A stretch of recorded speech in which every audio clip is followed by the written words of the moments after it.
Wednesday show. Wednesday show. Wednesday show. Why isn't that working? I really do not know.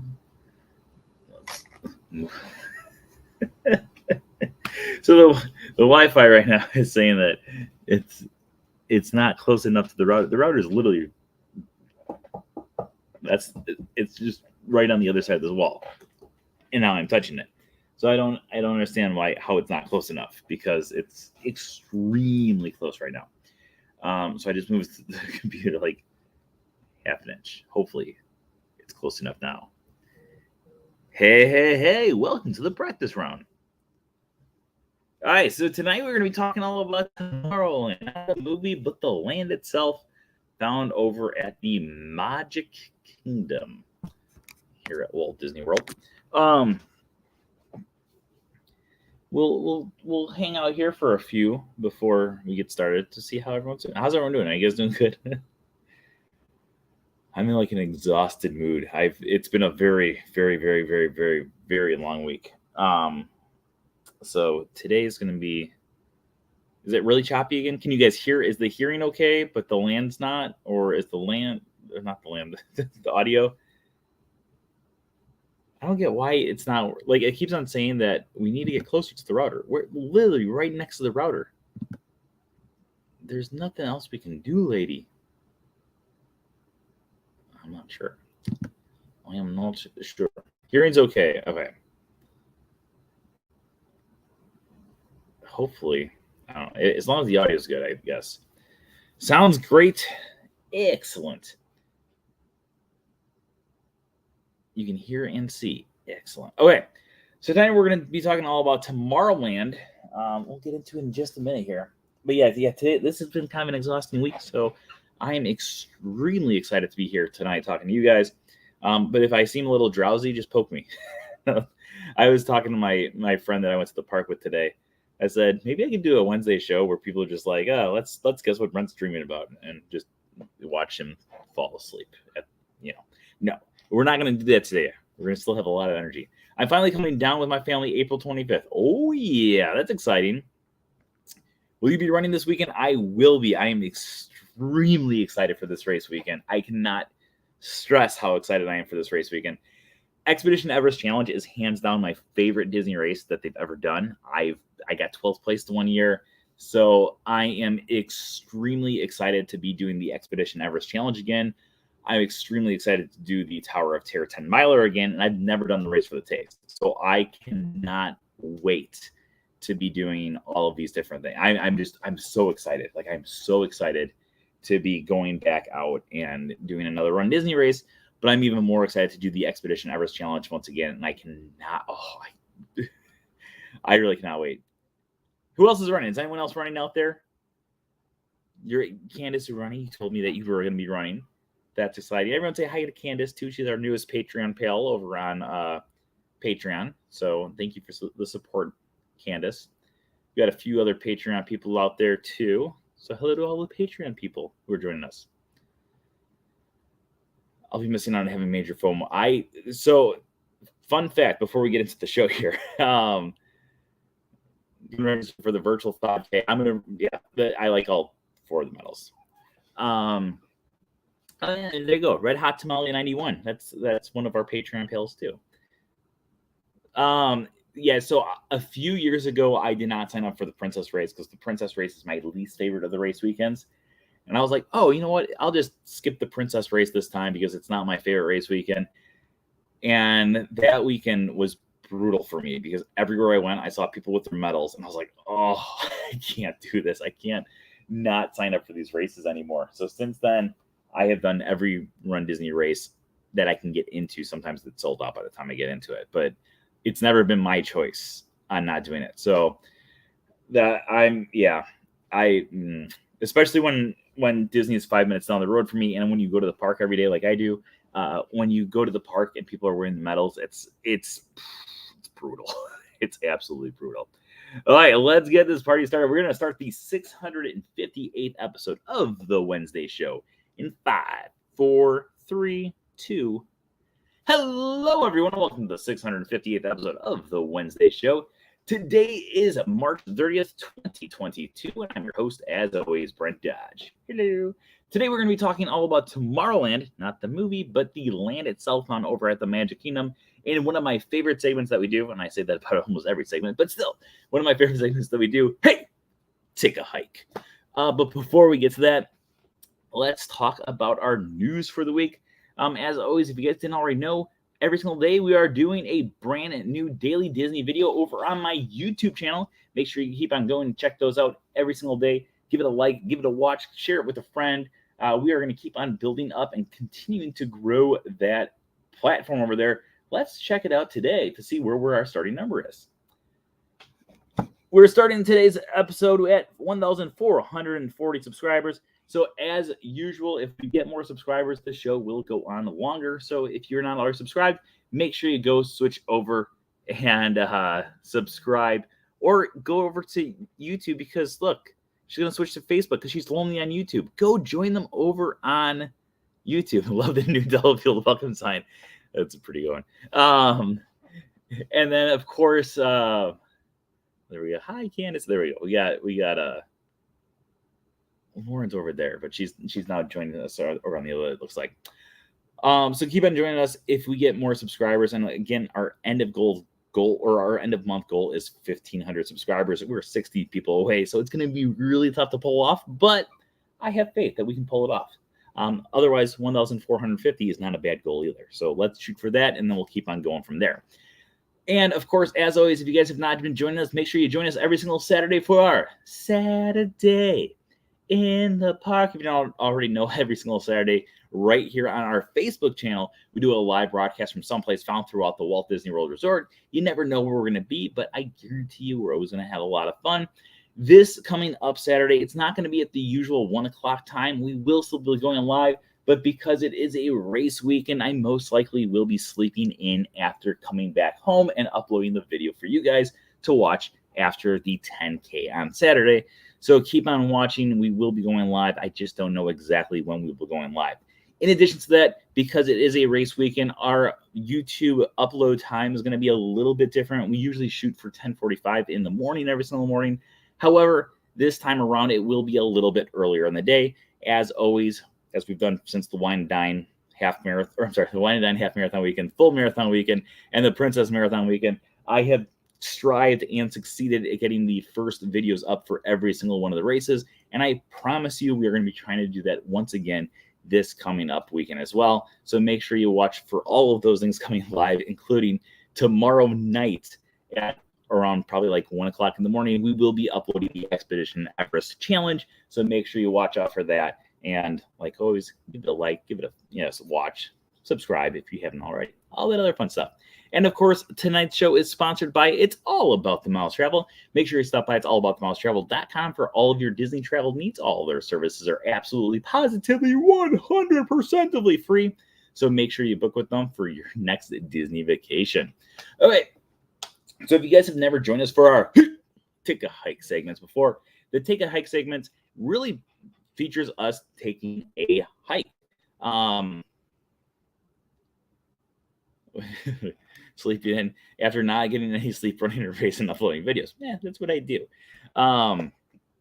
So if you guys have never joined us for a Take a Hike segment before, what we do during the Take a Hike segment is we are literally just taking a hike around a specific land. Today, we are going to be taking a hike around Tomorrowland. Now, the reason we are taking a hike around Tomorrowland today is because 15 years ago today, what movie came out? Anyone?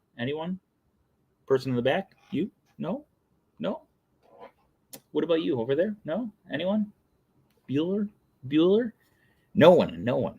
I'm sure you guys are like on a delay. I'm just going to pretend like one of you guys got it. That's right. Meet the Robinsons. Well done. Fill in the blank right here. We'll congratulate you once you actually write down when we see who it is. Meet the Robinsons came out 15 years ago today. I vividly remember seeing that movie. There we go. Good job, Eric. Eric was the first person to get it. Meet the Robinsons came out on March 30th, 2007. And I vividly remember going to see this theater. I sat in the very back row, fourth spot from the end. Yes, That is how vividly I remember going to see this movie. I remember seeing it and going through and watching the film, and the entire film, I was blown away from the very first scene of the entire film, not the part when we actually see him being dropped off at the orphanage, but before that. Now, if you have ever watched a Disney movie from 2007 until now, a Disney animated film, it starts off with Steamboat Willie whistling and the animation logo comes up, and we've all come to know and love this logo. Before 2007 and before Meet the Robinsons, this actually was not the logo for Walt Disney Animation. You never saw it. It just did not exist.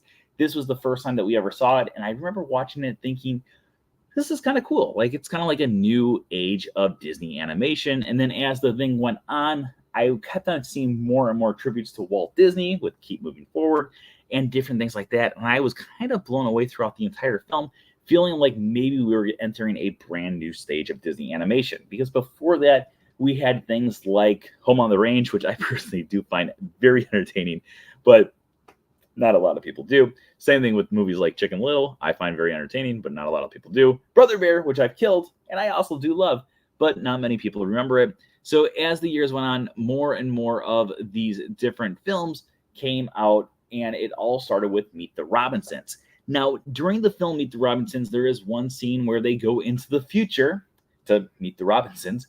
And when they go through the future, they pass a area that is called Todayland. Now, because of Meet the Robinsons coming out today, I figured it's kind of a perfect way for us to talk about Tomorrowland, the area that actually inspired Todayland in the film. So while we go through here today, we're going to be pointing out different fun facts, different historical things about the land, and just answering your different Disney questions. We will be going through as if we were actually walking through the land from Main Street, USA, and throughout the entire land. We'll be telling some stories. We'll be doing some fun facts, a whole lot of other things. So keep on throwing questions into the chat room. We're going to be going through all of it. But try to have it so your questions are dealing with the areas that we're going to be heading towards or the things that we had just talked about. So that way we're not jumping all around the land, if that makes sense. Okay, I feel parts of Hollywood Studios reminds me of Meet the Robinsons. There's some buildings out there that looks 100%. I agree with that, actually. Justice for Brother Bear. Never. Okay, so let's get this party. So we're going to be entering into Tomorrowland from Main Street, USA. Now, when you first enter into Tomorrowland, on the right-hand side is our first thing that we're going to talk about. It's the infamous purple wall. Now, the infamous purple wall, I was actually just talking to my friend Frank today about this. I kind of feel like I might have been the first person ever to get a picture of this wall, and I want to go back through Facebook and find the actual picture, the actual post that inspired purple wall photos. But we went and we got stuck, me and two of my friends, we went and we got stuck over by the purple wall when it was raining one day. There was a PhotoPass person there. We asked the PhotoPass person if they could take pictures of us with the castle in the background. They did that. And then I said, you should take pictures of us with this wall too. And the person laughed and they said, no one wants pictures with a wall. And they still took the pictures. We posted them on Facebook. People said, oh, that's a really funny wall. That's a really cool wall to take pictures in front of. And then like 3 or 4 years later, the purple wall photos took off and everyone was talking about purple wall photos. So I take credit for going through and being the person who inspired the purple wall. That's I have told this story a few other times, and a lot of times people don't believe me. I do have to find that Facebook thing and try to prove that I was the first person. Oh, that's completely besides the point. So while we are entering into Tomorrowland, the first thing that you can see besides the purple wall is on the right-hand side and on the left-hand side are different posters that you can find here. Now, the different posters that you can find here are different like showcases or different promotions for things that you can see while visiting this land of tomorrow. Now, the main thing that I should point out here is the fact that this land of tomorrow does not actually feature any of those things that are actually in the posters. They're just different play on words, different little puns that you can find while walking into the land. Now, I also want to kind of point out is when you're going through Tomorrowland, we've talked about Fantasyland before, Adventureland, Liberty Square, etc., etc., etc. Those have very concrete, very fulfilling storylines from start to finish throughout the entire land. Tomorrowland, not as much as what we have found in other lands. There is a storyline going on of the idea of us being in the future. However, it's not really the idea of us playing a role in the actual story that's taking place. With that being said, let's talk a little bit about the history of Tomorrowland before we actually enter into Tomorrowland. So Tomorrowland back in 1955 over at Disneyland was actually inspired by the very futuristic year of 1983, 1 year before I was born. So I was the future. So very shortly after they opened up, they realized that a lot of the ideas that they had envisioned for 1983 were no longer actually futuristic. They were actually a thing of the past. So Disneyland had was inspired to switch over Tomorrowland once again, and that idea of the future switched off to a different type of future, and it kept on having it so whatever they were envisioning kept on becoming the past very, very quickly. So eventually, the Tomorrowland in both Disneyland and in Walt Disney World decided that instead of focusing on a futuristic year like they kept on doing, instead they would be featuring on the idea of what the future was going to be like. So instead of featuring on the fact that we are now in the year 2040, it is now the idea of what the future has always been envisioned in most people's minds while growing up. So it might not be the actual future, but it is the past, but not the past, but also the present. And that's besides the point. I prefer the original archway to Tomorrowland. I 100% agree with that. Let me know in the comments below who prefers the original archway, the original little Tomorrowland logo sign compared to the one they have now. The one we have now is nice. It's very simple. It's very basic, but I do prefer the old one a whole lot more. I get a picture with the wall every single time I go. It's like my tradition. Hey, Joe. All right. And so while we enter into Tomorrowland, our very first stop that we can make today is Monsters, Inc. Laugh Floor, which can be found on the right-hand side. Now, while we go through these lands, we're going to be talking a little bit about the history of the land, and we're also going to be talking a little bit about some fun facts, but we're not going to go into so much detail about specific attractions, mainly due to the fact that if we did that, we would have to sit here for the next 8 hours. So unless you guys are going through and getting it so we get up to the 1,500 subscribers tonight, we won't be doing all the attractions. But if we get up to 1,500, I will sit here until 5 o'clock in the morning talking about all the different histories and attractions and everything else that we've gone through. But if it gets to that point, I just beg of you to let me have at least one bathroom break. In like the 3-hour mark. Okay, so anyways, on the right-hand side, we have Monsters, Inc. Laugh Floor. Now, Monsters, Inc. Laugh Floor has been the home to several different attractions throughout the years. We had America the Beautiful, which originally was an attraction found over in Disneyland, which was a circle vision attraction. Now, if you guys have ever been over to China to this very day or been to Canada to this very day, not the actual countries, but the World Showcase countries over at Epcot, you've probably seen the circle vision theaters. One of them is going to be Reflections of China. The other one is now Canada, or Canada Far and Wide. And when you're there, you have 9 different cameras or 9 different screens that go around, and they tell you the different story. It started with America the Beautiful over in Disneyland, which made its way here at Walt Disney World's Magic Kingdom. And then eventually in 1994, it would switch out for a brand new attraction called the Timekeeper. Does anyone out there remember the Timekeeper? Because the Timekeeper, amazing, absolutely amazing attraction. I personally loved it. I love Monsters, Inc. Laugh Floor, but there's times where I do think about the Timekeeper and think it may have been a little bit better of an attraction. The Timekeeper featured 9-Eye, which was a camera with 9 eyes, hence how we could see all around. And 9-Eye was voiced by Rhea Perlman from Cheers. And then we also had the Timekeeper himself, who was voiced by Robin Williams and was a robot. And the two of them took us on different adventures, and we would go through several different roles of history. Overall, amazing attraction. I absolutely love the attraction. But back in the mid-2000s, they decided to switch it up and have it so instead, because the Timekeeper was a seasonal attraction, they decided to switch it up and bring in a brand new attraction, and that attraction was Monsters, Inc. Laugh Floor. Now, the storyline of Monsters, Inc. Laugh Floor is we are now being invited into the monster world because laughter is the brand new way that they have power. So they decided that they're going to invite humans into their worlds instead of having some of the monsters go into ours, and this way we can all laugh, have a good time, and if you don't laugh enough, then maybe we don't have enough power to open up the exit doors. All right, but we always have to talk about something with the attractions that are going on to this day. So let's talk a little bit about Monsters Inc. Laugh Floor. Let's do a fun little tidbit. Now, one of the biggest questions I always get anytime that we hear talk about Monsters Inc. Laugh Floor is, let's see if you guys throw the questions into the chat room. What do you think is the biggest question? I get the same question all the time. And actually, the other day, I was talking to a cast member just out in the wild, aka not at the park. I ran into a cast member. I saw their little blue ID, and I asked them where they worked, and they said, "Oh, I work at Monsters Inc. Laugh Floor." And I said, "I love Monsters Inc. Laugh Floor." And they said, "Oh, really? Okay." And they said the biggest question they always get is the same question that I always get when people talk about Monsters Inc. Laugh Floor with me. And that question, no one said it in the chat room yet, so I'm just going to say it. How do I get to be that guy? Where do you have to sit to be that guy? All right, so let's say this is the layout of Monsters Inc. Laugh Floor in front of us. This is the main screen right here. These are the seats right here and right here. In order to be that guy, you want to be about 3 to 4 rows back. There's not a specific spot, but you want to be about 3 to 4 rows back on the right-hand side while facing the screens up in front. About 3 or 4 rows back, kind of towards the center aisle. If you are in that area, roughly, you might have a chance to be that guy. I have been that guy 2 times.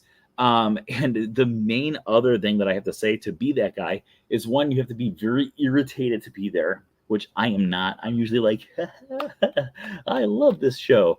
Or you want to have it so you're with someone who is very embarrassed to be there.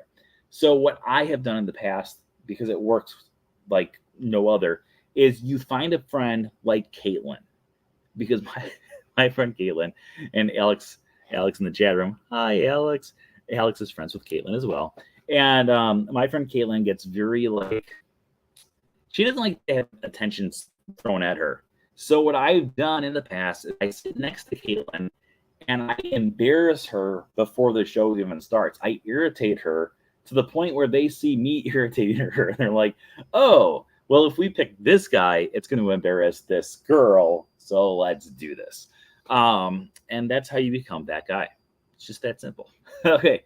Across the way from Monsters Inc. Laugh Floor is probably where one of the worst attractions, nay, the worst attraction that Disney has ever had. I actually just pull up my information here because I'm drawing a blank right now on the dates. We've been doing so well on all the dates so far.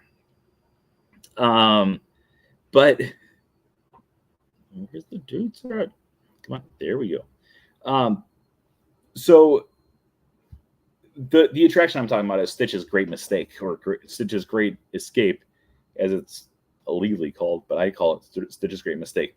That is the most recent attraction that's been there. It actually started off with Flight to the Moon. Flight to the Moon actually took guests to the moon. Not really, but you would go into a little circular theater. They would go through, and you would go essentially to the moon. After that, it was become Mission to Mars. And then Mission to Mars would eventually go on to the extraterrestrial alien encounter, which would then make way for Stitch's Great Escape. Now, it pains me because I said we're going to be talking about like the most common things and kind of telling the things. And it pains me because I absolutely despise Stitch's Great Escape. And I'll explain why I despise Stitch's Great Escape. It's mainly due to the fact that when I did my college program back in 2004. The extraterrestrial alien encounter closed up about 2 months before I started my college program. It closed up in October of 2003. And then when I got there, I was all set to go on the extraterrestrial alien encounter because I'd only been on it once before, and it was when I was younger, and I was kind of terrified of it. But I wasn't like awful. But it was one of those where it was like I liked it, but I didn't love it, so I never really wanted to go again. And when I was a college-age student, I was like, okay, I'm brave enough to do this again. We can do this. And I got there, and they were like, oh, it's closed. It just closed like 2 months ago. And I was like, oh, man, why do you talk like that, dude? I don't know, man, why I talk like this, but this is how I talk. I was like, oh, okay.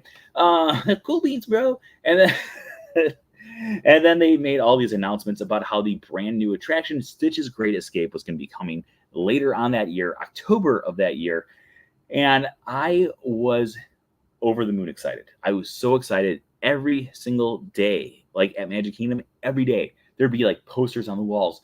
Stitch's Great Escape coming October. 2004. And you were just so excited. Everyone was so pumped up. And then we got a cast member preview, and it was awful. It was like the worst attraction I've ever been on. I despised it. And to make things worse, there was one time when I was in the tunnels, the chili dog smell like leaked into the tunnels, and the whole place just reeked. And oh, I hate that attraction. It's my least favorite attraction.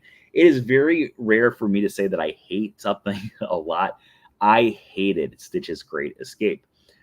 So that is my Stitch's Great Escape story. But what I will say is one of my favorite things about Stitch's Great Escape is when you would be walking up to the entrance. On the right-hand side, there was a little plaque, and on that plaque, it talked about the founding of Stitch's Great Escape, but it had it in an alien language. And because I am a huge nerd, I did spend literally hours translating the entire language to figure out what that said, and not just that, but also what all the different walls inside the building said, because they were all written in some alien language that they created specifically for the movie and then translated over to the attraction as well. And I absolutely loved it.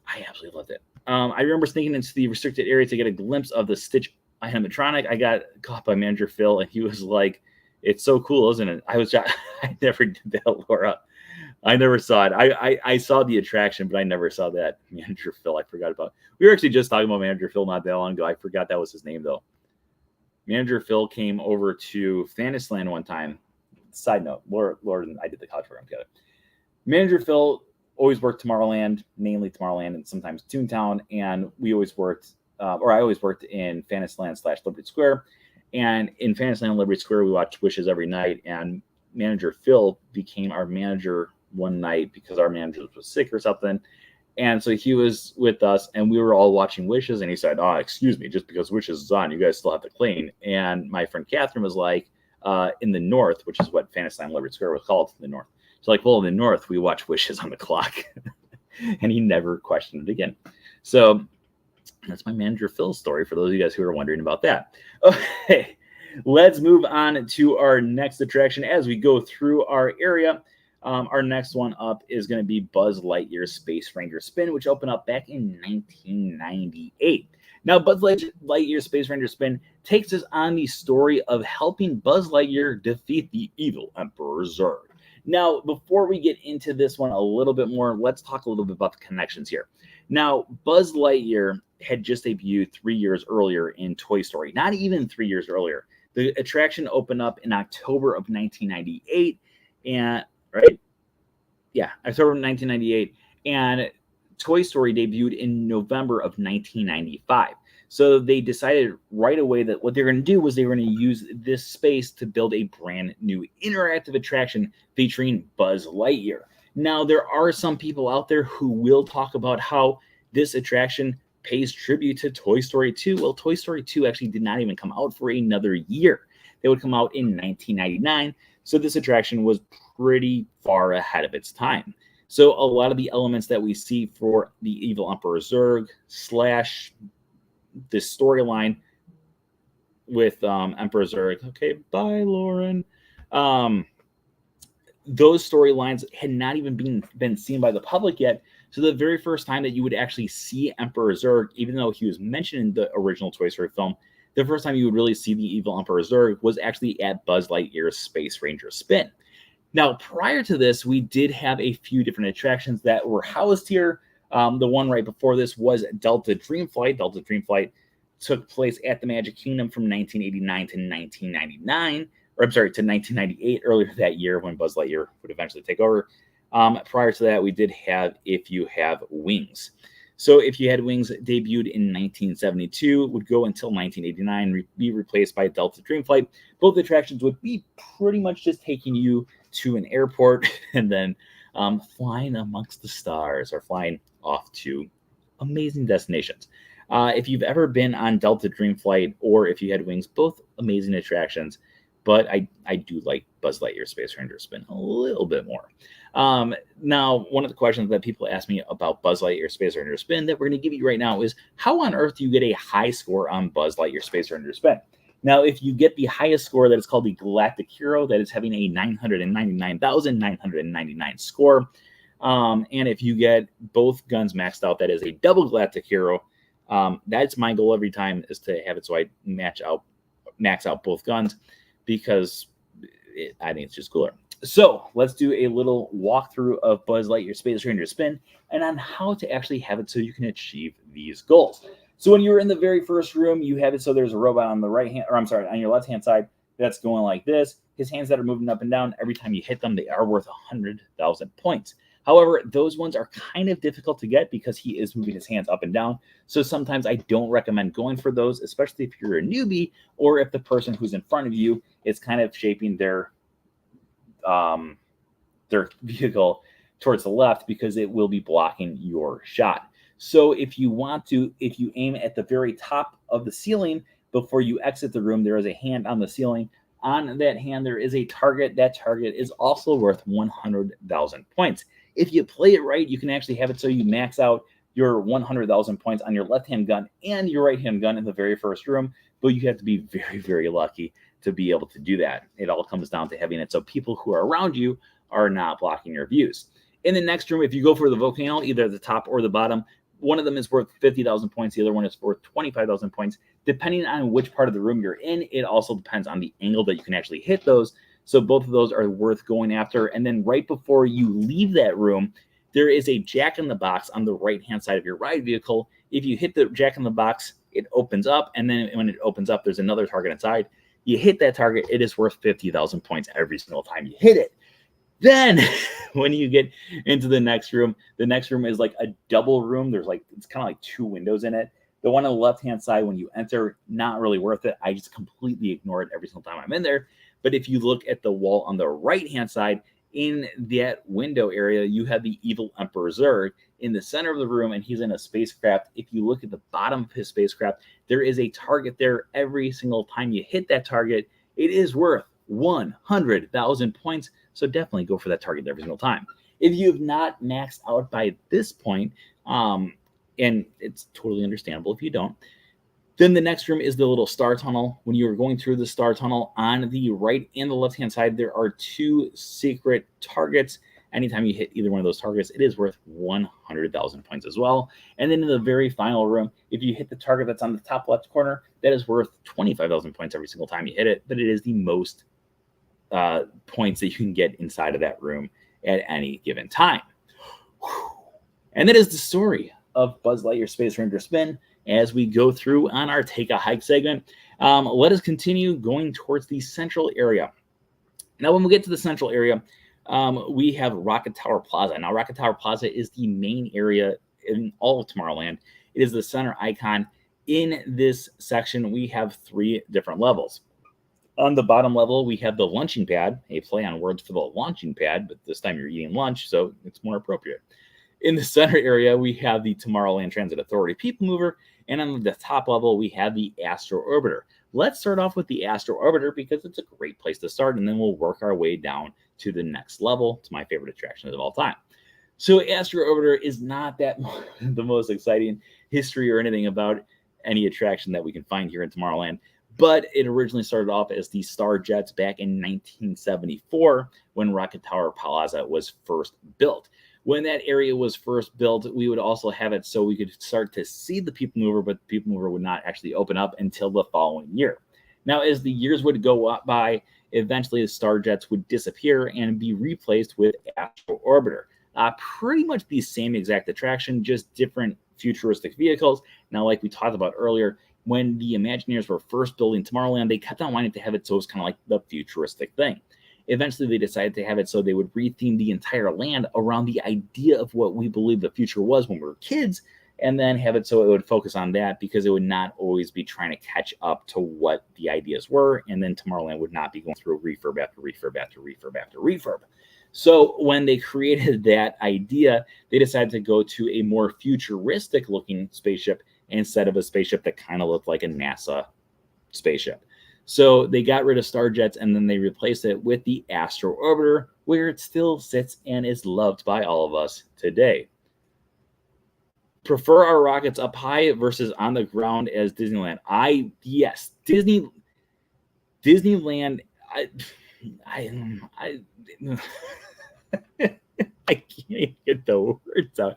I am so disgusted. I've been on Disneyland's Astro Orbiter a few times. I'm not a huge fan of being so low to the ground. It's not fun. Like it's riding Dumbo. Dumbo is fun because it's Dumbo. You're on an elephant above the ground. That's a cool concept. Being on a spaceship the same height above the ground, not as cool of a concept. So it's really cool to be way up in the air on Astro Orbiter here at Walt Disney World. With that being said, I also will go on record as saying I think that Astro Orbiter might be the scariest ride in all of Walt Disney World. And I'm not even joking. I say this a lot to people, and they think I'm joking every time. I don't think I'm joking because it is like a carnival ride. It's the most basic concept attraction that you can find.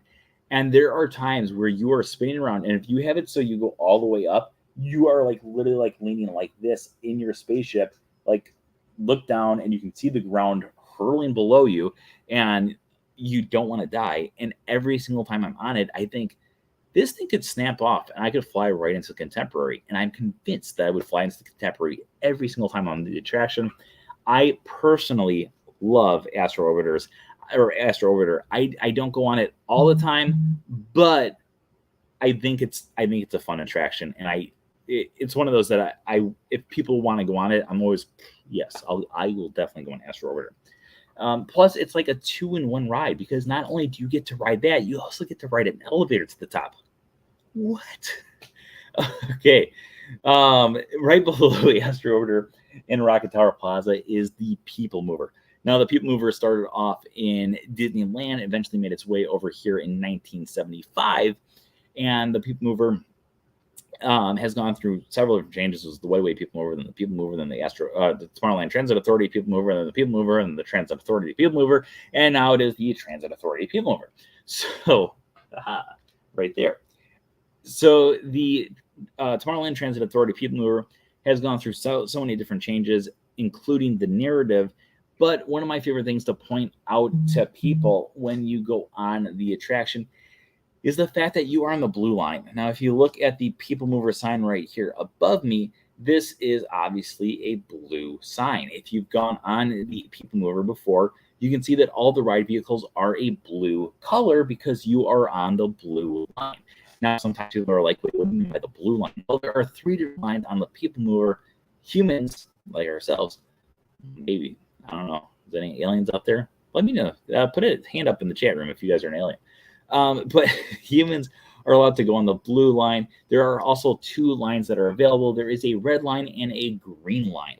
Now, the only time that guests can ever see the green line or the red line, or actually you can only see the red line, is when you are going through the very first tunnel. On the left-hand side, you see Progress City, and after you see Progress City, on your right-hand side, you see a little diorama set up with some with some robots there.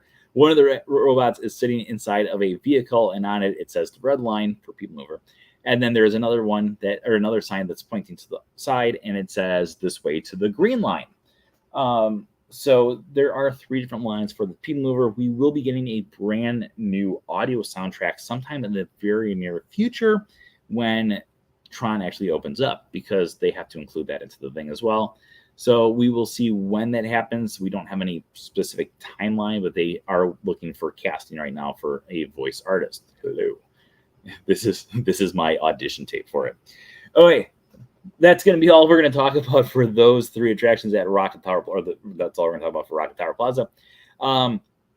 Before we head over to Carousel of Progress, let's just take a look at the other gift shops that are found below. The first one, I was very proud of my friend's daughter. She is 50 years old. And a few weeks ago when they were down here, we were walking past one of the shops, and one of the shops is called Merchant of Venus. And she said, wait a minute, we just read a book called Merchant of Venice over in Shakespeare class in high school. And I was like, oh, yes, that is going to be a play on words for Merchant of Venice. It is called Merchant of Venus here at the Magic Kingdom, as a play on words, as a tribute to William Shakespeare. Around the corner, we also have ice cream, which is always good. Probably one of my favorite ice cream places on property right now. They got rid of the People Mover, or not the People Mover. Oh my gosh, that would be awful. Don't even say things like that. Oh my gosh. They got rid of the peanut butter over at Main Street a few weeks ago, and it made me so sad. So because of that, now I've been gravitating because it's called anti-gravities. Anti-gravities. Uh, Anti-gravities has one of the best things on property. It is a chocolate ice cream. Well, I make it chocolate. It's supposed to be vanilla, but it's a hot fudge sundae with brownies in it. Really good if you like ice cream. I love ice cream. And then the other shop that we have over in that area is Star Traders. Star Traders used to be called Mickey Star Traders and then just became Star Traders. And it's a lot more boring than it used to be, but they're preparing for Tron, and they want to have it so things were more like futuristic and not cartoony. So they got rid of the fun little archway at the entrance of Tomorrowland, and they also got rid of the idea of Mickey Star Traders and just made it Star Traders. And there used to be these murals on the top of Mickey Star Traders, and they had so many different hidden Mickeys, and the hidden Mickeys were amazing, and I was so bummed out when they got rid of them because I thought it was so cool. I would go in there. I think it was 14 hidden Mickeys in there. So it was fun to just go in there with people and be like, oh, can you find all 14 hidden Mickeys? And people would look around for a while, and it was just a fun activity to do, in my personal opinion. Better than No Way Jose? No, nothing's better than No Way Jose. No, I said it's one of my favorites. I didn't say that it actually is. Brent started saying they got rid of people. I can't stress how long this work week was. This work week was insane. 3 of the nights, I was forced to stay until 2:30 in the morning. Like we weren't open. It's a long story, but I unfortunately am the only person who's able to do this one job, and I had to be there till 2:30 in the morning, including last night. So yeah, it's been a long week. It's been a very long week. And then I come home and I do the videos and all the other stuff, but life is still good. I can't complain. Life is still good. I get to go to Disney every day, so life is good. Okay, so let's continue on our journey. Our next journey that we're going to take a look at is going to be over by, someone mentioned earlier, there is a Buzz Lightyear meet and greet, which is not being meeting right now. But the time that it used to be a Tomorrowland stage for different, it was mainly for Christmas shows. There was not a whole lot that was going on that stage, but they would have different special guest performances. Mainly, it would be different kids from high schools. They would come over and they would perform different songs that they learned. And overall, it was a kind of a cool little stage area, but nothing like overly amazing. But it was a nice little stage area that I do kind of miss. They got rid of it and put more of a parking lot in there. So good for them. Right next to that area, we do have Carousel of Progress, which is going to be our oldest attraction in all of Tomorrowland. There's a great big, beautiful tomorrow. Even though it is the oldest attraction in Tomorrowland, it actually is one of the later attractions to come to Tomorrowland. It came out in 1975. I say it's later, but it actually isn't later. I mean, people move up in 1975, Astro Orbiter, 1974, the Starjet, 1998 for Buzz Lightyear, 2005 for the other Monsters Inc. Laugh Floor. This would open up originally, though, in the 1964 World's Fair up in New York. The exact sets, for the most part, were transferred from New York to Disneyland, and eventually those same exact sets would be transferred from Disneyland to Walt Disney World. So if you've ever sat in one of those seats, specifically one of the seats in the front row, there is a very high chance that you've probably sat in a seat that Walt Disney actually sat himself in at one point or another in his lifetime, because those are the actual seats that Walt Disney would have sat on. The padding has changed throughout the years, but the seats themselves are actually the same. So if you ever want to go there and you want to sit on a seat that Walt Disney sat on, that's the way to do it.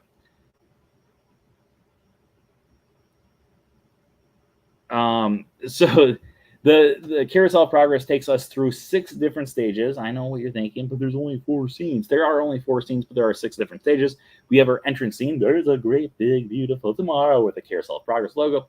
And then we go through 4 different holidays. We start off with Valentine's Day, and then we make our way to the 4th of July, Halloween, and then eventually Christmas. And then we make our way to the Goodbye Theater as well. If you've ever looked at the logo for Carousel of Progress, it does say Carousel of Progress, and it's got like a little logo on the sides, and the sides have it so there's like 6 different lines going around a circle. Those 6 different lines represent the 6 different stages that you actually go through. Let's talk about a fun fact for this one. Let's talk about my favorite detail. One of my favorite details of this one. There's actually a lot of favorite details of this attraction. So let's talk about. Let's do two favorite details. Let's start off with my favorite audio detail. My favorite audio detail in Carousel of Progress is when we are in the 4th of July scene.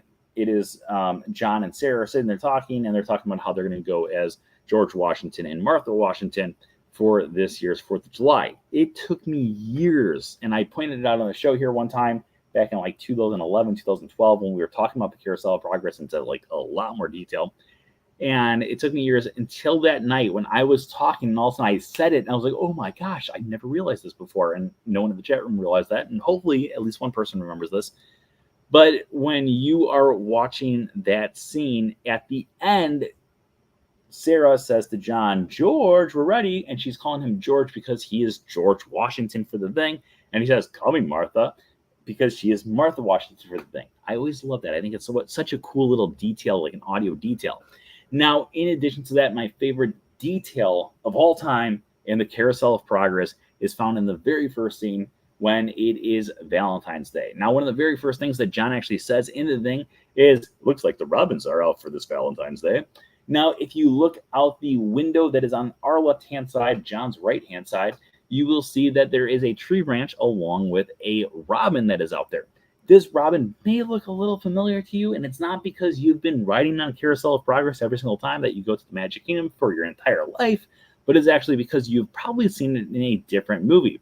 There is a little movie that features a song called SUPERLIFE-RAGISTICEXIRTIOUS, Mary Poppins. Now, if you've ever seen the movie Mary Poppins, which I'm assuming you've probably seen the movie Mary Poppins, the movie Mary Poppins came out the very same year that Carousel of Progress made its debut.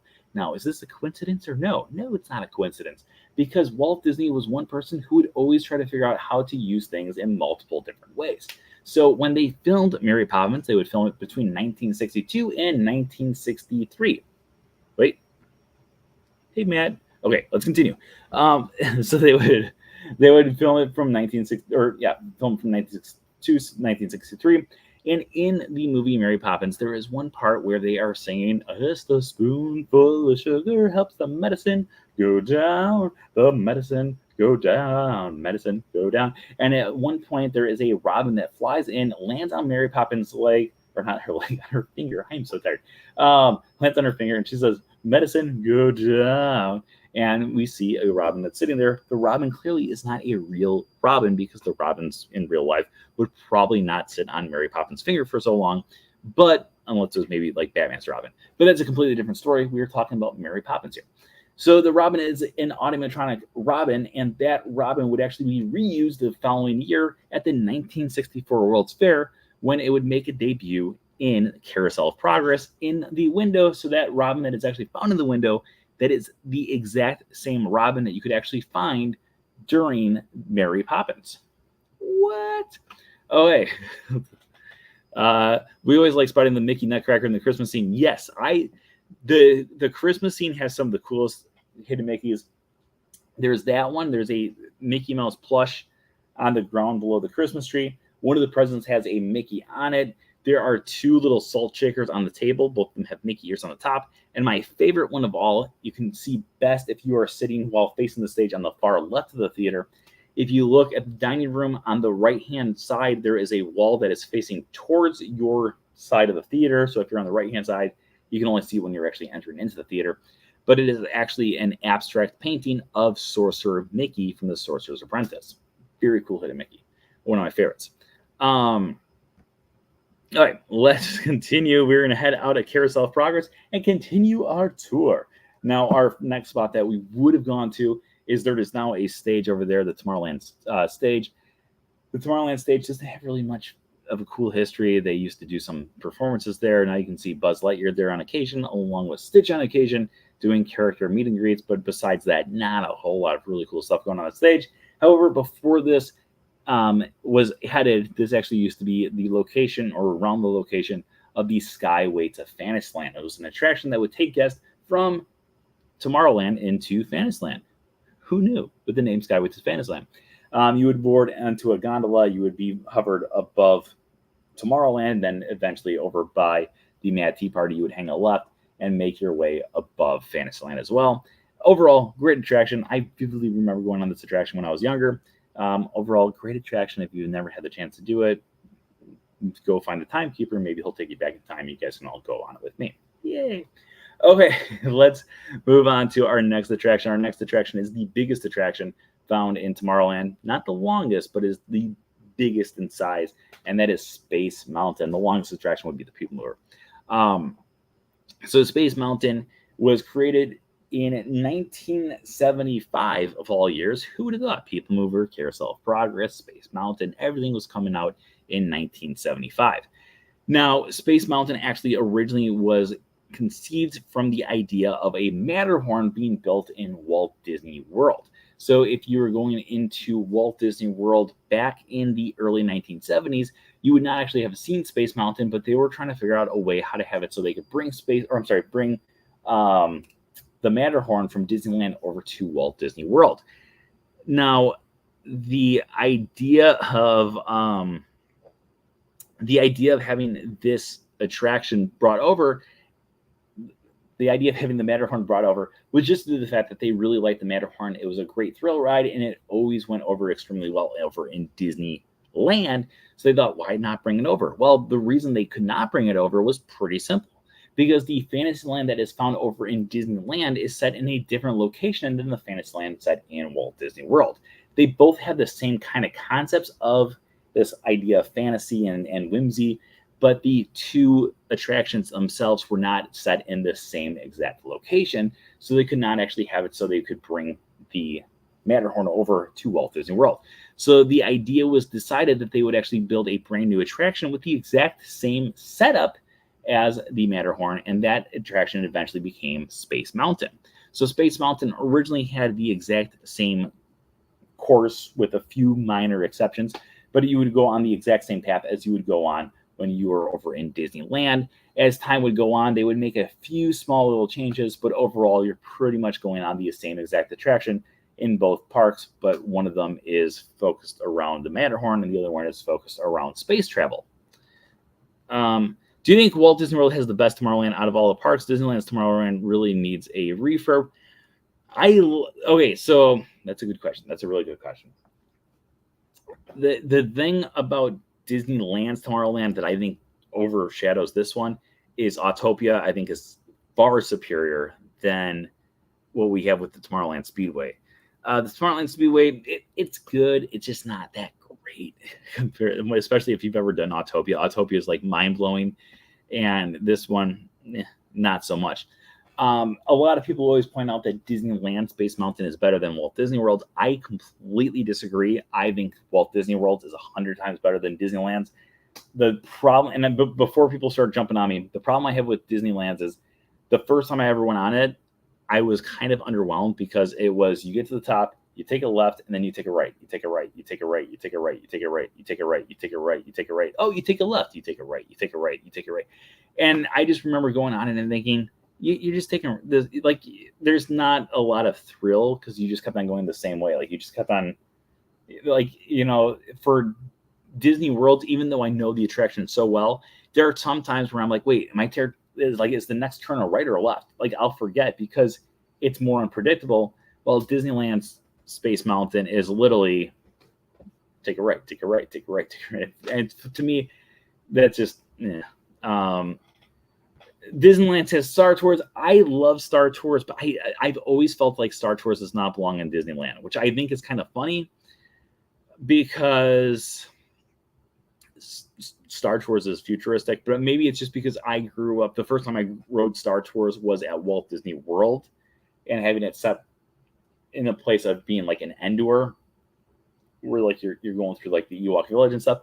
To me, that just made more sense than going to Tomorrowland. Like, I'd always felt every time I go to Disneyland, I rarely ever go on Star Tours out there. One, because I go on it here, but two, it just always kind of felt off to me. Like, it doesn't feel like I'm in Tomorrowland, if that makes sense at all. I just always found that kind of odd. I enjoy the giant chocolate cookie flying in the Starry Sky inside Space Mountain. I do too. It makes me hungry.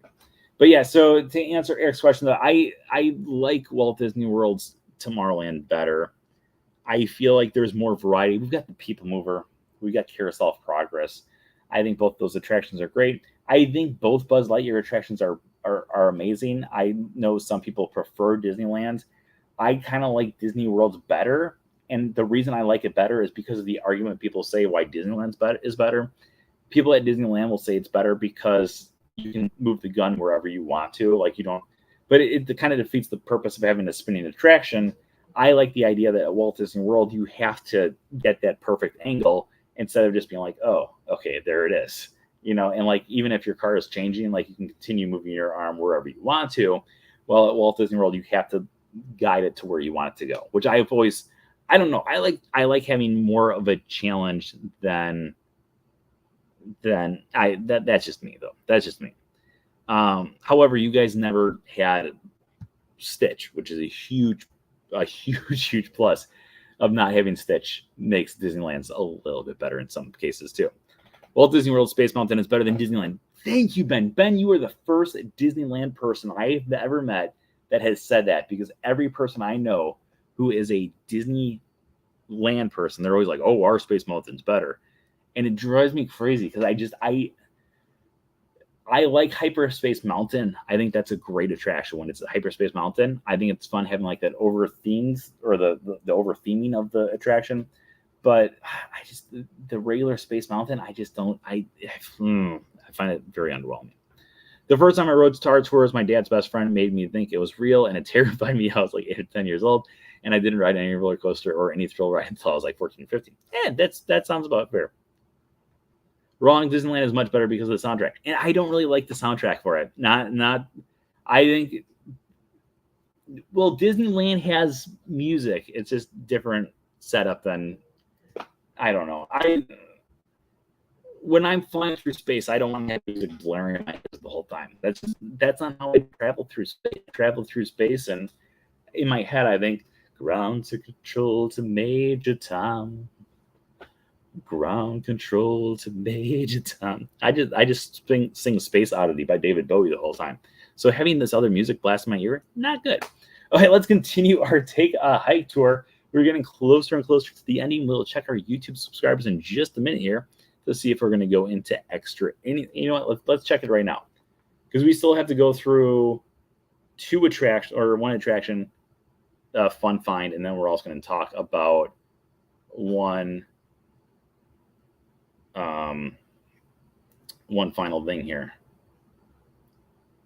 Any new subscribers? Oh, we got 3. So we will go into a few extra innings here. We've gone up 3. We're getting closer and closer to that 1,450 subscribers. So if you guys know anyone, send them on over. If we can get to 1,500, like I said, we'll go into this. We'll talk about this all night long. All night long. I could. Oh no. I really like Walt Disney World's Space Mountain. I don't, but I could. All right, let's move on our way to our next attraction. We're going to talk about a fun find. We have the Space Station Cool Station, which is a cooling station. But one of my favorite little fun facts in all of Walt Disney World's Tomorrowland, actually probably my favorite. This actually might be my favorite little fun fact. Is when you're at the ice station or Space Station Cool, on the roof there is a spaceship. The spaceship is red, and it might look a little familiar to you, but you can't really put your finger on exactly where it's from. This is actually a repurposed spaceship from a movie prop, but painted a different color. Originally, the spaceship was actually gray/silver, and the movie it was originally in a movie called Flight of the Navigator, which came out back in the 1980s. Very often forgotten about film. Great film. If you've ever seen it, I think it's a great film. And the film had it so there was a boy who was abducted by aliens. He comes back, and it's like 10 years in the future, but he hasn't aged at all. And he goes on crazy adventures up in space with this little alien guy. That's how little alien works. Like that's why I did my hand like that. But it's a great film. But they repurposed that spaceship. They painted it red and they placed it at the top there. there were 2 different movie props from this film, or 2 of the spaceships from this film that actually made their way to Walt Disney World. One of them was here. The other one made its way to an attraction that is no longer there, unfortunately, which is the Studio Backlot Tour over at Disney's Hollywood Studios. You actually used to be able to find a original one that was actually still the same color. It was still that silver/grayish color.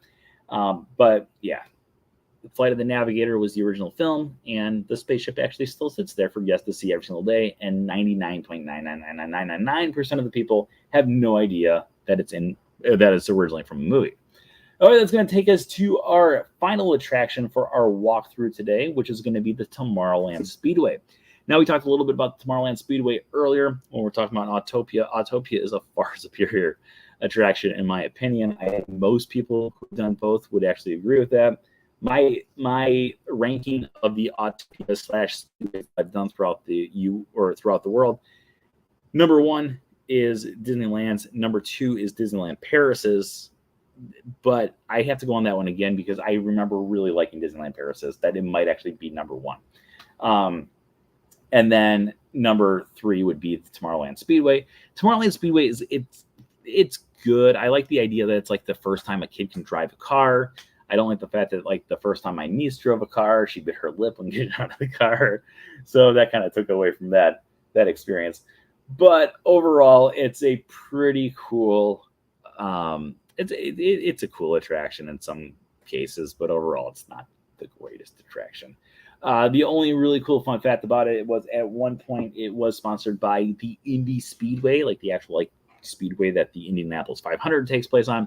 And at the Indy Speedway, they go over a row of bricks at the start of the course, and they actually created a row of bricks here at the Tomorrowland Speedway as well. So the first thing that you actually go over when you get on the course is a row of bricks, just like the actual speedway over in Indianapolis. Our final spot is going to be over at Cosmic Ray's Starlight Cafe. Now, Cosmic Ray's Starlight Cafe is the biggest restaurant that you can find here. But let's talk a little bit about the history of this, because it's actually a very interesting history. Originally, Cosmic Ray's Starlight Cafe was the name of, well, it was called Cosmic Ray's. It was actually found over where the Tomorrowland Terrace was, and the Tomorrowland Terrace originally had it had a restaurant where Cosmic Ray's is, and that attraction, or that restaurant, was called Tomorrowland Terrace. So Tomorrowland Terrace, Cosmic Ray's swapped spots at one point or another. And when they swapped spots, Cosmic Ray actually got his first employee that everyone knew by name, and his name is Sunny Eclipse. Hello, you Earthlings. This is Sunny Eclipse. He's Sunny. Yes, he is Sunny. Overall, let's talk a little bit about Sunny Eclipse, because Sunny Eclipse, I think, is one of the most underappreciated Disney characters of all time. I absolutely love Sunny Eclipse. Sunny Eclipse is great. Let's get to this question here. Can you get a driver's license from a cast member? You can get a driver's license that you have to pay for at the end of the attraction. When you go down the stairs on the right-hand side, there's a little spot where you can actually create your own little driver's license. But Sunny Eclipse is paid weekly by Cosmic Ray. That's right, very weekly. Ha ha ha! He is joined by the Earth, not the Earth Angels.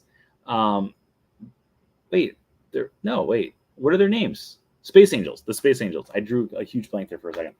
They're the Space Angels. Ooh. And the Space Angels are his backup singers, who he never knew where they came from. They just appeared one day. And Sunny Eclipse has been there for all time. He's from Unork City in the planet Unork. And that's about all we can really talk about for Sunny Eclipse. So Sunny Eclipse is great. He goes on for about a 25-minute show, and it's definitely worth checking out if you've never checked him out before. Our final spot on our walkthrough tonight, of course, is going to be a transition, because every time we talk about a transition from one land to another, we have to talk about it. And this transition is a very weird transition, because this time is the only time in the Magic Kingdom where we have a silent transition. If you are walking throughout any place in the Magic Kingdom, whether it's in Fantasyland, Adventureland, Frontierland, Liberty Square, Main Street USA, Tomorrowland, any place you are walking through, you will hear some type of music in the background. Sometimes the music kind of overlaps. Sometimes it has it so you can hear one thing more prominently than the other thing. However, because Tomorrowland and Fantasyland don't really have a weirdly strong connection to the fact that one of them is taking place in outer space and in the future, and the other one is taking place in medieval times, there's not a really strong connection. So when you are going from one area to the next area, you won't hear any music. So if you're ever in the area between the Mad Tea Party and Cosmic Rays, you'll notice that the only music that you can hear is music that's off in the distance. Sometimes it might be the music from the Mad Tea Party. Sometimes it might be things from Main Street USA, but you will actually not hear any music from these specific lands to transition one land to the other, because there is not an actual transition from Tomorrowland into Fantasyland, and it's going to be the only time in this park that we will actually see that be the case. And that, my friends, is going to conclude our Take a Hike segment. Let's go to your questions. You guys have earned a few extra minutes of question time here. Let's see if we can get a few more subscribers on here. Hello, you Earthlings. This is Sunny Clips. He's Sunny. Yes, he is Sunny. Oh, the app just stopped. Let's see here.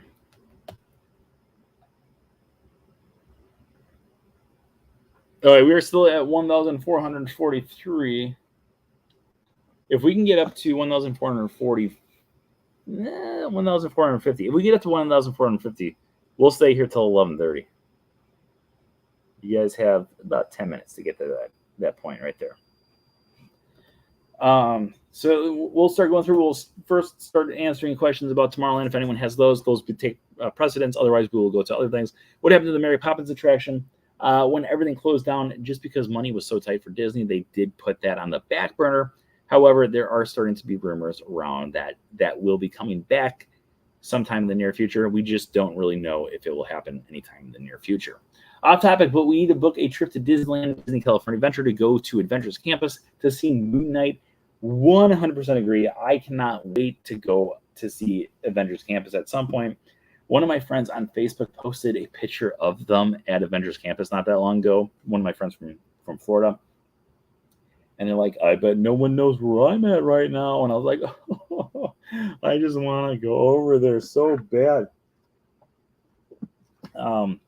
Really want to go over there, but sadly, not yet. Are you ready to give Mickey a hug soon? Yes, it's the final thing to knock off my COVID bingo card. if that's such a thing. There is a list of things that I had wanted to do when the parks reopened, and one of them was hug the castle, which I did the very first day. I wanted to do a Run Disney race again, which I did. I wanted to ride the People Mover again, which I'd done. And then my last one was actually to hug Mickey Mouse. And I'm excited to hug Mickey. I'm not as excited as I was back in COVID, but to kind of give you an idea, when I was going through the shutdown, I was here in this condo by myself, going crazy, making YouTube videos every day. And people, I think, slowly watch my mental stability go out the window. And I remember one day sitting here thinking, oh, like, I cannot wait to hug Mickey again. Because, like, at that point, I was thinking, you know, people were thinking the world was going to go back to the way it was immediately. Like, I was like, oh, it's a 2-week shutdown, and then we're going to kind of just go back to the way it was. And I remember before they extended everything, I just remember sitting here one day and thinking, oh, like, I would just love to give Mickey a hug. Like, just after being alone for a few days, that's all I wanted to do. So I'm really excited to give Mickey a hug. It would have been a lot better if it was like a year ago, because I probably would have been crying like a baby. But now it's just like, okay, hey, Mickey. Because I've seen Mickey every day. Literally every day. I've seen Mickey every single day. I can't go. Eric's is hard to get past. That's what one of my friends was telling me too, that they were trying to get over there and it was tough to get a pass. Isn't the walk-up noodle restaurant part of Tomorrowland? Oh yeah, Tomorrowland Terrace. It is, but there's not really any cool fun facts there, and it's rarely even open anytime lately. But yeah, Tomorrowland Terrace. The only really cool fun fact is the fact that it's swapped with Cosmic Rays. There's not much of a storyline with the Tomorrowland Transit or Tomorrowland Terrace besides that. So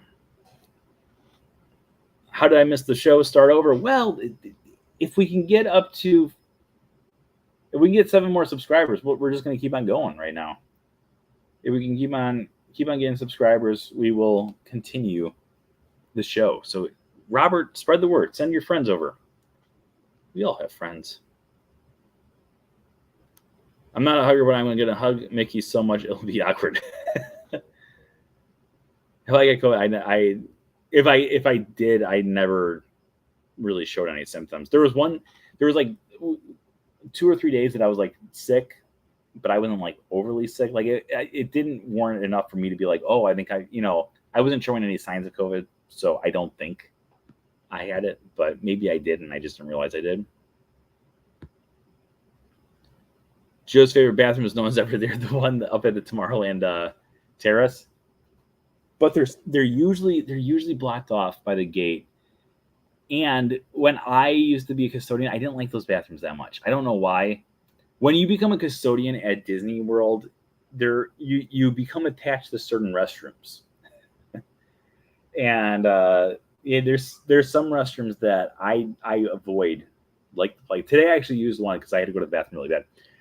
Today, I used the one that's in Tomorrowland. Actually, ironically, that's behind the Tomorrowland stage next to Space Mountain. I hate those bathrooms. I hated cleaning those bathrooms. People would always be making a mess in those bathrooms. So I was never a big fan of those bathrooms, and I use them very, very rarely. The other restrooms that I hate using, but I'll use if I have to go, is the ones where the Adventureland veranda between Adventureland and Liberty Square / Adventureland or Frontierland. Those bathrooms are awful. We hate it. Like, I don't know a single custodian that likes those bathrooms. Like, we all hated those bathrooms. With that being said, the best bathrooms in the Magic Kingdom, this is completely different from Tomorrowland, what we were talking about earlier, but the best bathrooms, in my opinion, in the Magic Kingdom, from a former custodian at the Magic Kingdom, number one, I love the restrooms over at Tortuga Tavern. They're almost always empty. They're almost always quiet, and you get some peace and quiet when you go to the bathroom. That's number one. Number two is the second floor bathrooms that are found over at the Columbia Harbor House. Again, almost never anyone's there. Mainly just used by cast members. Plus, that is where Pickers was invented. Now, Pickers was a game that me and my friend Billy created as custodians, where you would take a pair of pickers and you would take the toilet paper and you would kind of launch it to try to land at the bathroom. This is what we did when we were cleaning. People found toilet paper on the ground one time, and he flung it in the air, and we made a game out of it. Pickers, TM. And then what are the other restrooms that I like? I like the Tangled restrooms. That's probably my favorite restroom right now. Just I like the theming of it. The bathrooms, the other ones the worst restrooms are the smelly restrooms. Like, I'm not a big fan of Splash Mountain restrooms because they always smell for some reason. I'm not a big fan. The one restroom on Tom Sawyer Island, the one that's in the fort, I don't like the smell in there at all. The one that's the other one, not too bad. But the one that's over the fort always has a weird smell about it. Other bathrooms that I could not stand cleaning were the ones at Fantasyland that closed down. That's actually part of the Peter Pan queue now. I used to go in there, and there was a lot of problems in that bathroom. A lot of smelly stuff. A lot of stuff that I never wanted to clean up. Again, I wouldn't wish that on my worst. No. And it was. I remember going through the Peter Pan interactive queue one time, like the first time I ever went through it, and I was like, I remember cleaning up some nasty stuff off the walls here. Some people who missed the toilet right here.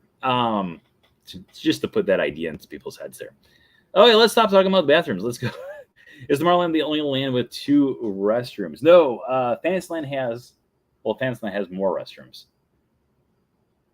Let's see here. Adventureland has 2. I guess they have 3. And I guess technically, Tomorrowland actually has. They've got the one by Space Mountain. They've got the one between Anti-Gravities and Star Traders. They also have one inside of Cosmic Rays. They also have the ones at the entrance next to Tomorrowland. That's actually, or Main Street, that's actually considered Tomorrowland restrooms. And then they also have the ones that are up in the Tomorrowland Terrace.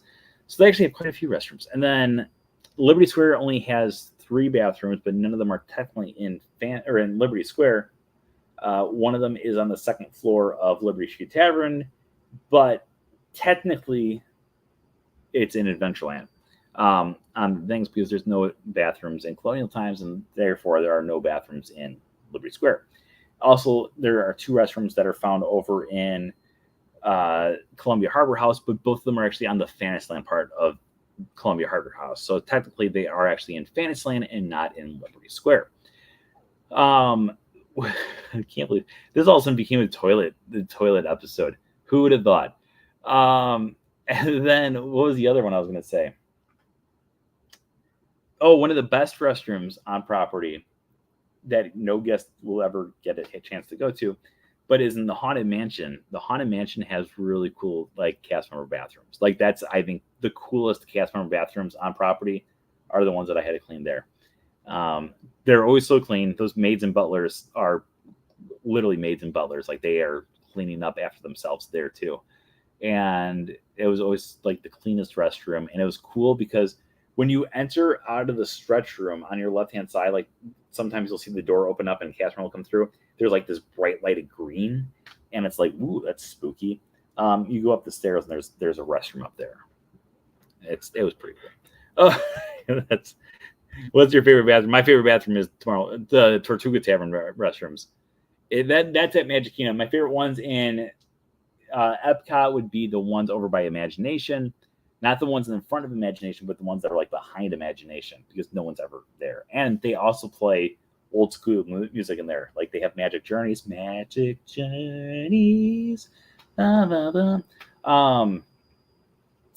In Hollywood Studios, it used to be the ones next to Lights, Motors, Action, but they got rid of those, obviously, when Lights, Motors, Action disappeared.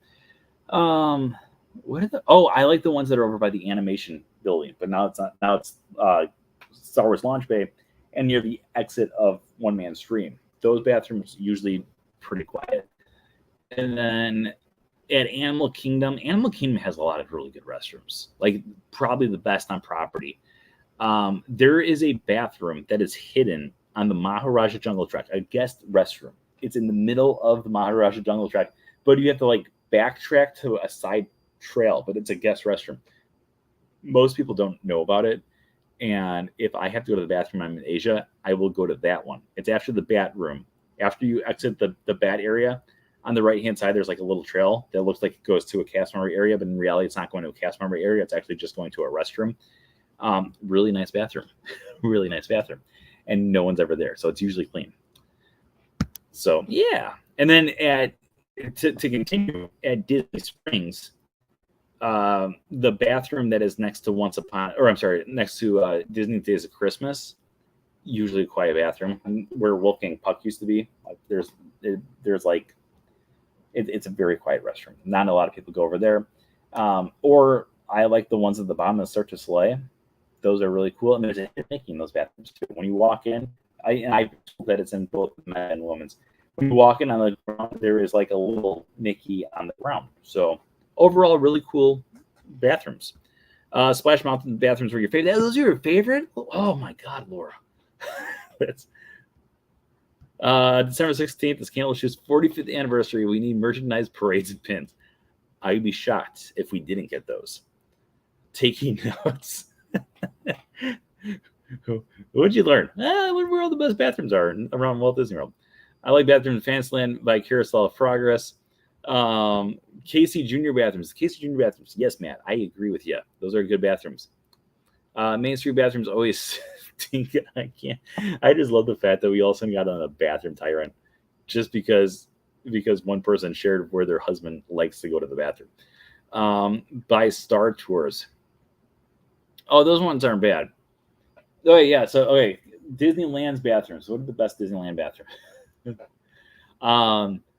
I like the bathrooms over by the exit of Cars Land, the one in like the Fisherman's Wharf area. There's those restrooms that are usually empty.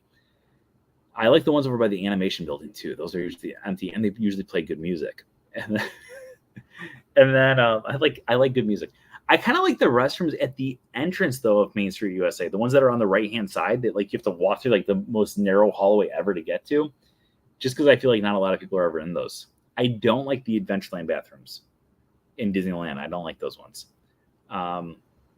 There's a bathroom over by Hungry Bear Restaurant, isn't there? I think I like that one.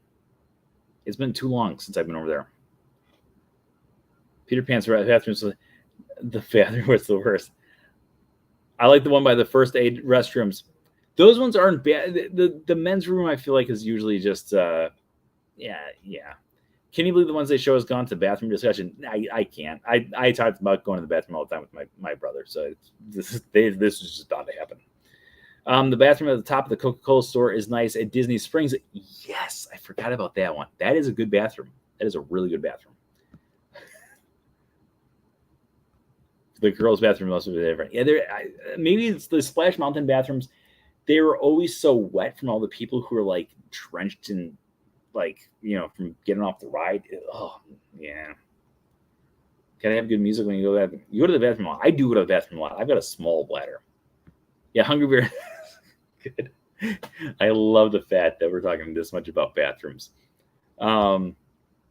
Yeah, so another great hidden bathroom is on one of the ferry boats that goes back and forth between Magic Kingdom and the Transportation Center. They have a bathroom on there. So, fun fact, it's only on one of the boats, though. The other ones don't have bathrooms. I like the bathroom behind Starbucks at Downtown Disney. I guess the women's is probably better than the men's, because the men's is like right on the main path, so a lot of guys are in there. But I can see the women's probably not being as used as much. So that makes sense. When you gotta go, you gotta go. Yeah, but if you can plan it the right way, Ben, that's the true that's the true thing here. All right, let's check out our subscriber numbers here now on YouTube and see if we've gone up any. We said we would stay for an extra 50 minutes, and it's now been an extra 20. Yay. We are still at 1,443, so I think we're going to be wrapping it up here because I have to go do. It pops up with notifications when you guys are writing on the thing too on my phone.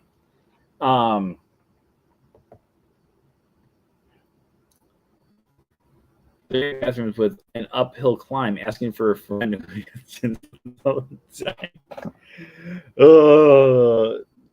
The bathrooms on Castaway Key are pretty good too. Just saying. But if you have to choose the best bathroom at Castaway Key, I would say the one that's over by the entrance to. Yeah, you know what? The cruise lines have good bathrooms. Fun fact: the most photographed bathrooms in the world are the Tangled restrooms at Magic Kingdom. The second most photographed bathrooms in the world are actually the ones that are on the Disney Fantasy in the adult area. So I think you have a new theme for like Disney restrooms. I could kill that book. I could I think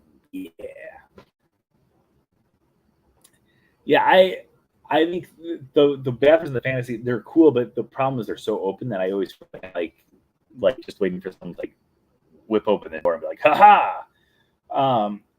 But I do like the restrooms that are on the by the theater, by the Walt Disney Theater, on the right hand side. There's the men's room over there. If you're going over there when it's not a theater time, always quiet. So it's a fun fact for you too. Oh wait, so we are gonna wrap up tonight's show right here. As always, tonight's show, I'm sure they're very proud of us tonight by talking about bathrooms for the last 20 minutes. Is sponsored by It's All About the Mouse Travel. Make sure you stop by It's All About the Mouse Travel.com for all of your Disney travel needs. All of their services are absolutely, positively, 100%ly free. So make sure you book with them for your next Disney vacation when you're trying to figure out where you want to go to the bathroom. As always, thank you everyone out there for joining us once again this week. Please keep on spreading the word about the Wednesday show and From Screen to Theme, and invite anyone and everyone to join the group right here on Facebook. If you have not ordered your copy of A Closer Look Yet, or guess what? A Closer Look Yet, make sure you go order your books now, and I will ship them out sometime in the next few days. I will be very busy the next few days. But if you're at a Disney resort, I'm making some drop-offs of books at the Disney resorts over the next few days. So just saying, I will go give you guys one as well. Also, take Eric's advice. I'm going to go watch it actually right now while I am working on sponsored by Charmin as well. And of course, as always, remember that anything can happen if you let it. Have a great week, everybody. Keep on spreading the word. let's get more and more of those subscribers over on YouTube. Let's do this thing. Until next time, I hope you guys can find a good bathroom. Remember that anything can happen if you let it. Bye-bye. Goodbye now. Goodbye. Goodbye now. Goodbye. Are they gone? Are they gone? Oh, good. My cheeks are just killing me, and I have to go to the bathroom so bad. Can I make it to Tortuga Tavern in time? I don't know.